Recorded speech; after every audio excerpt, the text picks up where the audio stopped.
You're stuck in a blizzard. Your car is buried. Walking for help can kill you. Here's the move. 1. Stay inside the vehicle. Blowing snow disorients fast. Your car is your shelter. 2. Heat in short bursts. Run the motor 10 minutes. Do that once each hour. 3. Crack a window. Fresh air keeps you alive. 4.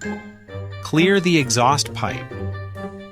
If snow blocks the tailpipe, carbon monoxide can leak in.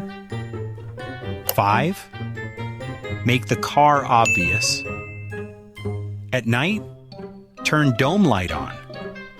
Tie bright cloth to the door. After snow stops, raise hood. 6. Never eat unmelted snow. Melt it first for drinking. It lowers your body heat. Your instinct says leave. That instinct burns your time. Stay visible. Stay warm and let rescuers find you.